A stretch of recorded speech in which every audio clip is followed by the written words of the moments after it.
When the scrape burn pot message appears, first protect yourself by wearing heat-resistant gloves.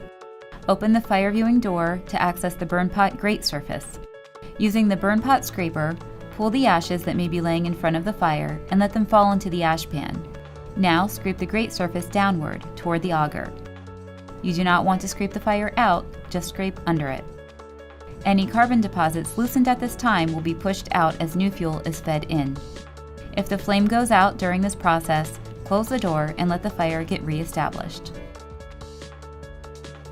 When the empty ash pan message appears, reduce the unit to a low burn before emptying the ash pan so it is cooler to handle. Wearing heat-resistant gloves, scrape the loose ash from the burn pot, then remove the ash pan to empty it. Close the ash pan door while emptying the ash pan. Keep the ashes in a closed metal container away from combustible materials until the ash has completely cooled. Replace the ash pan and increase the burn as desired.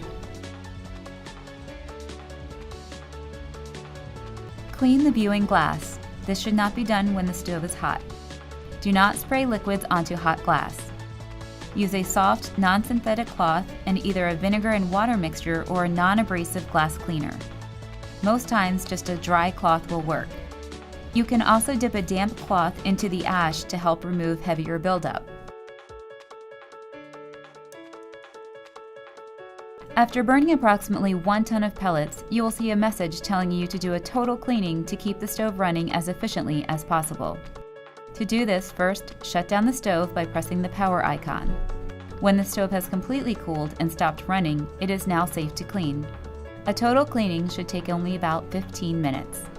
To limit dust, run the combustion blower by touching the menu icon from the home screen to page 1. From page 1, touch the test icon. Then touch the combustion fan icon. The combustion fan will run for approximately 3 minutes. Wearing heat-resistant gloves, open the fire viewing door. Clean the heat exchanger with the provided scraping tool. The debris will fall into the ash pan. Tap on the burn pot with the scraping tool.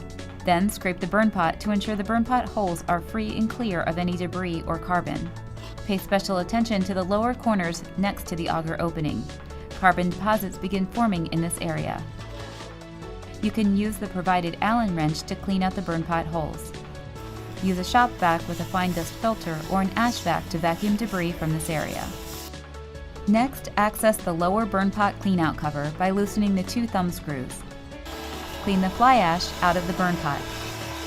Vacuum debris from this area. Replace the cover when you're finished and be sure the cleanout opening is sealed before tightening the thumb screws. Turn off the combustion fan by going into the test screen and pressing the combustion fan icon 3 times. Unplug the stove's power cord to safely clean the combustion fan area. Access the combustion blower behind the right rear panel of the unit. Remove the combustion blower by loosening the 3 retainer bolts, twisting the combustion blower mount plate counterclockwise to unlock it, and pulling the blower out. Using a paintbrush, clean the blower wheel. Be careful not to bend the fan blades. From the front, clean the flue with a 3 or 4-inch flue brush. Vacuum all remaining ashes and fly ash from this area.